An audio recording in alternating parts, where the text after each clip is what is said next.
Your beliefs as a leader are more important than your skills as a leader. Your beliefs are more important than your skills, which is crazy for me to say because I've spent my entire career helping business professionals and helping leaders grow the right skills that are going to help them to be the most successful that they can be and to elevate themselves to the next level and contribute at greater levels of value to their organizations and to what they're doing. And so skills, we all know that skills are incredible. The skills are make or break for your career, but a bigger make or break for your career are your beliefs, because your beliefs are what are underneath your skills. Your beliefs will drive your skills.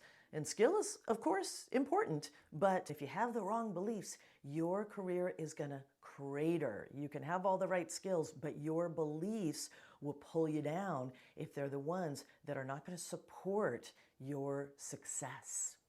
And beliefs, here's the thing, they're by nature hard to change. Beliefs are something that we hold dear. They're something that goes very deep into us, and most of our beliefs have been with us quite some time. A lot of our beliefs are subconscious, and they come from the modeling of what we saw from our parents and from our caregivers and from the people that we looked up to, or the only people that we had in our lives. The big people we had in our lives as children. We saw what they did. We saw how they behaved. Really, we saw what they believed, even though they may have never said it. They may have said it, but they may have never said these things. But you observed them and you took them inside. And somewhere inside, there's this belief and a potential belief that's going to crater your career if you're not careful. So you got to identify what those beliefs are. And look, with enough insight and awareness about your own belief, and then an insight of what a better belief is, there's a way forward with this. And if you don't do it, you work really hard as a leader, and yet your beliefs will pull you down. So I want to look at 3 beliefs that I want you to be really wary of and to take stock of, to get some self-awareness on, and to make some plans around so they don't pull you down. First, there's a belief in companies, in most companies, that has been prevalent for all these years. Some of these companies are 10, 20, 30, 100, more than 100 years old, and there's still this belief that the leader has to know it all. And if you are the leader and you believe I have to know it all, and you have allowed that belief, fostered that belief, so that you've got people expecting you to know it all, the pressure is going to pull you down. The pressure is going to topple you over, because 3 facts. Number 1, you don't know everything, and you never will. And so this sense that I have to know everything, there's an inherent flaw in it, because it's just not the truth. And if you put that expectation on yourself, then the pressure, again, is tremendous. And you feel like, oh, I've got to come up with the right thing every time. You can't come up with the right thing every time. Nobody can. You're asking yourself for a superhuman feat. Second, the leader's job isn't to know it all. The leader's job is to set the vision and to share perspective, lead with perspective with their team, to support their team by getting resources, to support their team in general. How can they support their team and going out there and fighting those battles in a way that they'll win? But they're not supposed to know it all. Part of their job is to hire well and to bring in the best resources, people who do know a lot and people who will grow, and as they give them training and development opportunities and they encourage and foster that growth and development, so people who have insight and perspective themselves, and so they bring their knowledge to the table and help with the decision making. And now we've got consensus decision making going on. So the leader's job is not to know it all, it's to be that vision setter and that support creator, resource getter, so that the team can accomplish what they need to accomplish. And then third, consider this. If you did know it all, it's never going to happen. It's never going to happen. But if you did know it all, your team would be completely demoralized because you wouldn't need their brain power.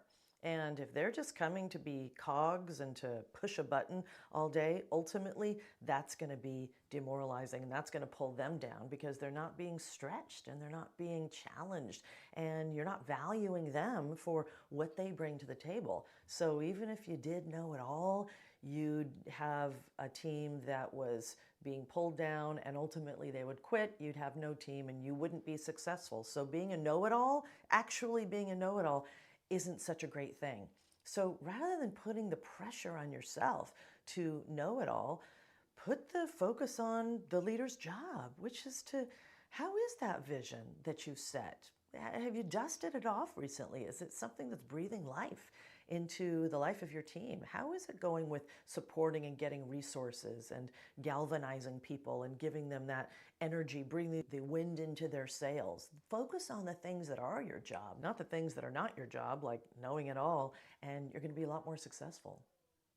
Second, one of the biggest lies about leadership is that the leader has to do it right, which is a thinly veiled way of saying the leader has to be perfect. Well, good luck with that. We know that nobody's perfect. Leaders aren't perfect. And there are going to be times when the leader does not do it right. And for a lot of leaders, that's really hard to be okay with, that I'm going to stumble, I'm going to make errors. And it's true. When you're the leader, you're in a fishbowl. Everybody's looking at you. Everybody's eyes are on you. And then if we make an error and then everyone sees, that's something that, well, I can't live with that.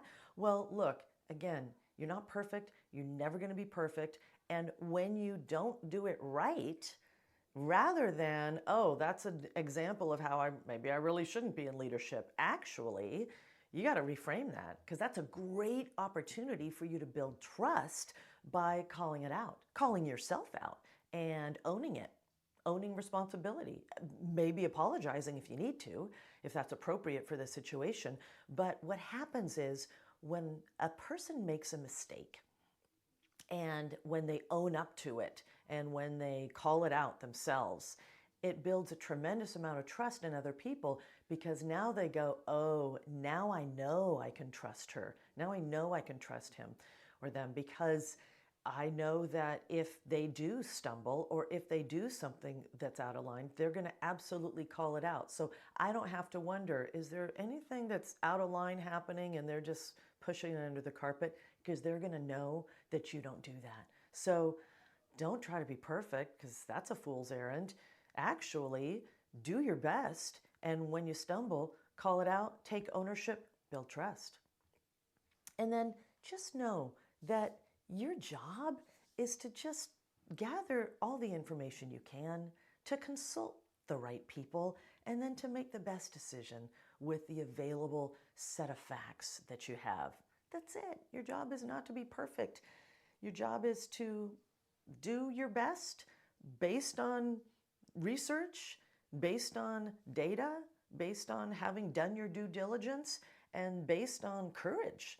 Move forward, own it if there's an error, build trust along the way. Third, one of the biggest lies about leadership is that it all comes down to the leader.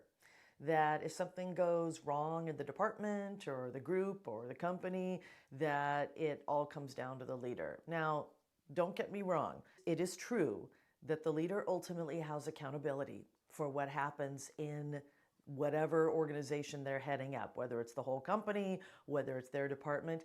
The leader is accountable for that. But there's a difference between accountability and responsibility.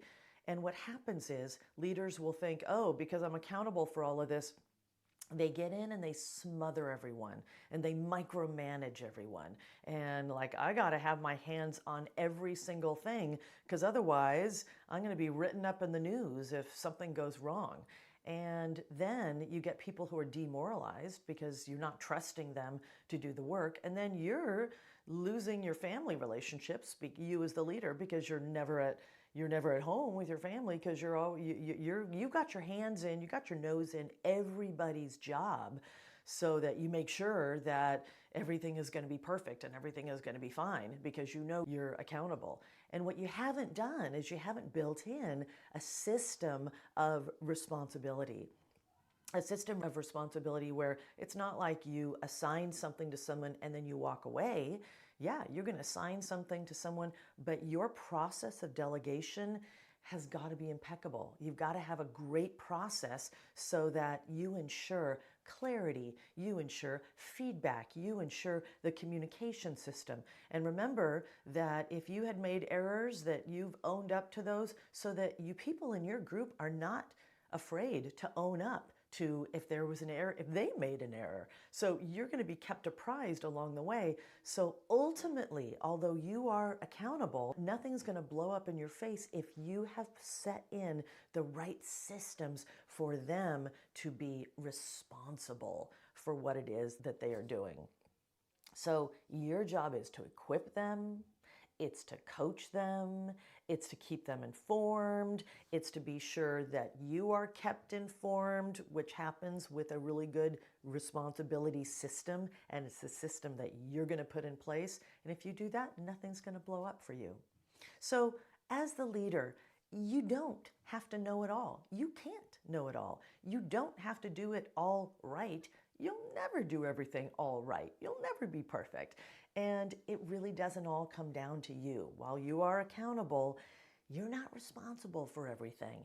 And you set in great responsibility systems, and ultimately nothing's going to blow up in your face because you're going to have a heads up on everything, and you're going to have equipped people for what they need so that things don't go south. They don't go south to the magnitude that they could if you hadn't done a great job with the responsibility system, with the whole process of delegation. So think about sharing the wealth, think about consulting the right people, thinking about giving yourself a break, but just doing the right thing along the way of setting in processes and getting the right people on board and keeping them informed and them keeping you informed so that ultimately they're successful and you're successful.